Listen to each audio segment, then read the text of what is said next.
Hello students, let's start our first chapter of history, tracing changes through 1,000 years. मतलब सालों बाद हजारों सालों बाद क्या क्या चेंजेस आए. As we know that change is the law of nature. Nature के अकॉर्डिंग नेचर वाइज ही चेंजेस आते ही रहते हैं, चाहे इंसानों में, चाहे चीज़ों में, चाहे काम करने के तरीके में. तो these are changes with the passage of time. Let's see the this one map. It is the map which is made by an Arab geographer in 1154.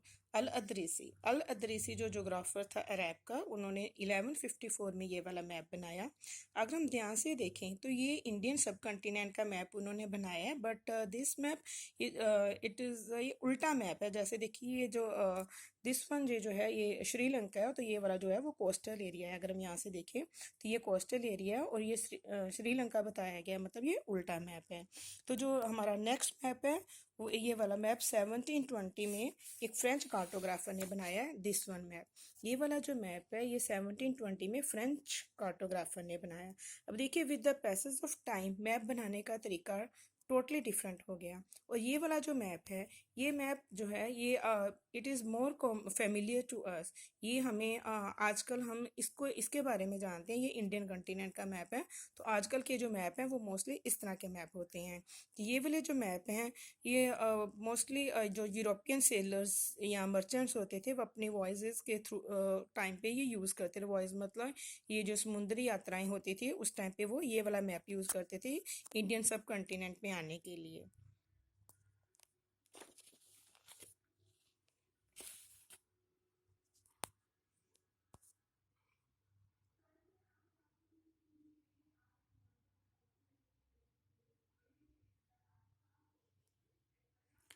तो हमने देखा कि दोनों मैप बनाने के लिए कार्टोग्राफर्स ने बिल्कुल ही डिफरेंट पैटर्न्स यूज़ किया हुआ है.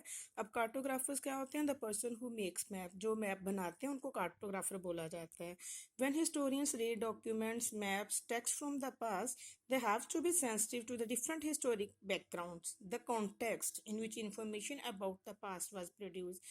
जब भी हिस्टोरियंस डॉक्यूमेंट्स पढ़ते हैं या मैप या टेक्स्ट के बारे में स्टडी करते हैं पास्ट से रिलेटेड, तो उनको बहुत ही सेंसिटिव होना पड़ता है कि वो किस कॉन्टेक्स्ट से इंफॉर्मेशन ले रहे हैं, क्योंकि जो अगर उनका सोर्स ही गलत होगा तो वो प्रॉपर इंफॉर्मेशन नहीं ले पाएंगे. तो our next topic is new and old terminology.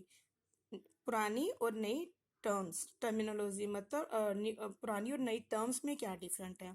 तो with the passage of time, जैसे मैंने बोला कि change is the law of nature, changes होते जाते हैं, तो ऐसे वर्ड्स में भी चेंजेस होते जाते हैं. बहुत सारे वर्ड्स ऐसे होते हैं which have the totally different meanings. पहले उस वर्ड का मीनिंग कोई और होता था, अब कोई और मीनिंग है. Let's take the example of Hindustan. अगर हम हिंदुस्तान की बात करते हैं तो आज हम हिंदुस्तान को क्या बोलेंगे? Today we understand it as India. अगर हम हिंदुस्तान बोल रहे हैं, हिंदुस्तान की बात कर रहे हैं, इट मीन्स हम इंडिया की बात कर रहे हैं जो कि एक मॉडर्न नेशन है. लेकिन अगर यही वर्ड हम 13th सेंचुरी में यूज़ करें, हिंदुस्तान, जो मिनाज आइसिरा जो एक क्रोनिंसलर हुए थे. क्रोनिंसलर कौन होते हैं? जो इतिहासकार, हिस्टोरियंस, जो हिस्ट्री के बारे में बताते हैं. तो बोलते कि हिंदुस्तान 13th सेंचुरी में हिंदुस्तान का मतलब होता था just the areas under the Delhi sultans. जो दिल्ली के सुल्तान थे उनके अंडर जो एरिया आता होता था, जैसे पंजाब, हरियाणा या फिर गंगा यमुना के बीच वाला एरिया, इसको हिंदुस्तान बोला जाता था. जैसे जैसे सुल्तानों ने अपना एरिया एक्सटेंड कर लिया तो हिंदुस्तान का मीनिंग भी बढ़ता चला गया. ऐसे इन द 16th सेंचुरी में जो बाबर थे उन्होंने हिंदुस्तान को क्या यूज़ किया? He describe the geography, the fauna and the culture of the inhabitants of the continent. उन्होंने बोला कि हिंदुस्तान का मतलब सब कॉन्टिनेंट में रहने वाले लोगों का कल्चर, वहाँ के फोना के बारे में, वाइल्ड लाइफ या एग्रीकल्चर के बारे में, या फिर वहाँ के जोग्राफिकल फीचर के बारे में बताया. 14th सेंचुरी में हमारे पोइट हुए हैं अमीर खुसरो. तो उन्होंने हिंद का मतलब वही बताया जो बाबर ने बताया. उस टाइम पे 13th सेंचुरी में हिंदुस्तान की वही पॉलिटिकल और नेशनल मीनिंग नहीं था जो अब मीनिंग इसका है. ऐसे अगर हम बात करें फॉरेन की, तो अगर अब हम फॉरेनर किसको बोलते हैं? जो दूसरी कंट्री से हमारे यहाँ पे आता है. सपोज हम अब इंडिया में रह रहे हैं तो हम क्या बोलेंगे? फॉरेनर कौन है? जो कनाडा से आया है, जो ऑस्ट्रेलिया, अमेरिका, न्यूजीलैंड से आया है, वो फॉरेनर है. लेकिन पहले ऐसा नहीं होता था. पहले फॉरेनर किसको बोला जाता था? पहले फॉरेनर वो लोग होते थे जो अपने विलेज दूसरे विलेज से आए होते थे। फॉर एग्जांपल अगर हम बात करते हैं कि अगर हम धारीवाल में रह रहे हैं, तो जो जैसे गुरदासपुर से कोई आया तो हम बोलते थे ये फॉरेनर आ गया।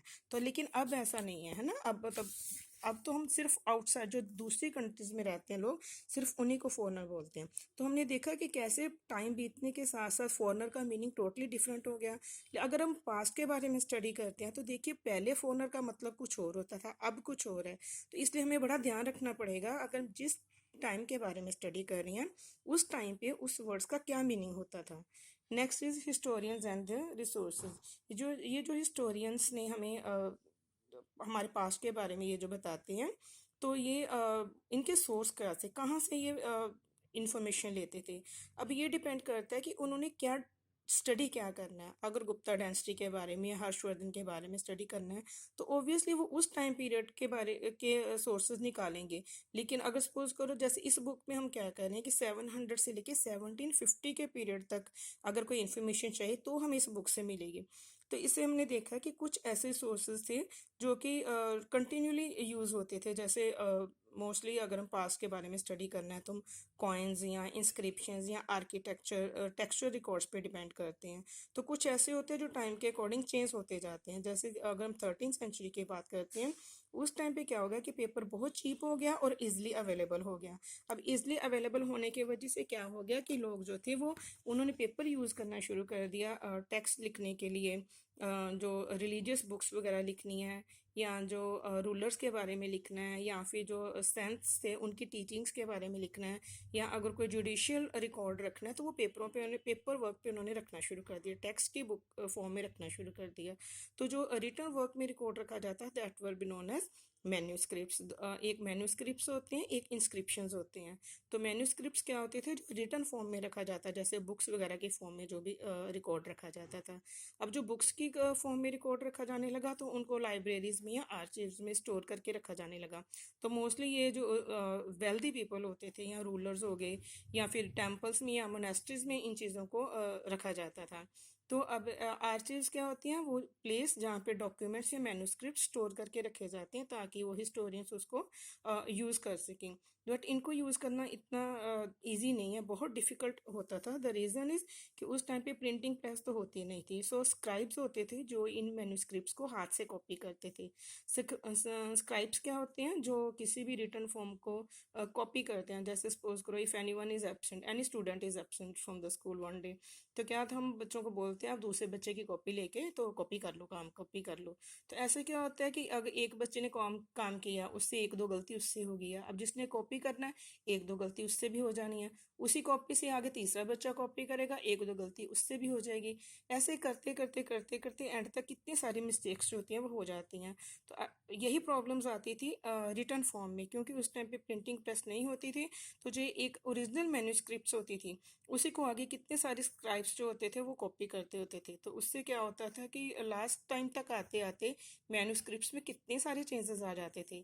इसलिए हिस्टोरियंस को अगर किसी चीज़ के बारे में स्टडी करना है, किसी एक ही टॉपिक पे किसी एक ही चीज़ को स्टडी करने के लिए उनको अलग अलग मैन्युस्क्रिप्ट्स पढ़नी पड़ती थी, स्टडी करनी पड़ती थी, क्योंकि वो डिफरेंट होती थी, क्योंकि अलग अलग स्क्राइब्स उनको कॉपी किया होता था। तो इस ये आपकी बुक में एक एग्जाम्पल दी हुई है। वो एग्जाम्पल क्या है कि ये जो क्रॉनिस्लर हुए हैं ज़ियाउद्दीन बरानी, तो इन्होंने एक अपना लिखा इतिहास और उसके 2 साल बाद ही इन्होंने दोबारा से उसको लिखा। बट वो टोटली डिफरेंट रहा। रीज़न क्या था, जब जब उसके बारे में हमने स्टडी किया या हमारे हिस्टोरियन से स्टडी किया तो these two were different from each other, दोनों एक दूसरे से अलग थे। तो रीज़न जी जो 1960 तक तो उसके पहले जो रिकॉर्ड था उसके बारे में पता ही नहीं चल पाया, because it was lost in the large library collections, कहीं पे वो मिसप्लेस हो गया था तो पता ही नहीं चल पाया। इसलिए हम कह सकते हैं कि जो रिटर्न रिकॉर्ड्स होते थे पुराने, बहुत ही पुराने वाले, वो पूरी तरह से ट्रूथफुल नहीं है, पूरी तरह से रिलायबल नहीं है, क्योंकि उसमें बहुत सारे चेंजेस आते थे with the passage of time. तो today up to this one only, from tomorrow we'll start the new topic, new social and political groups. Thank you.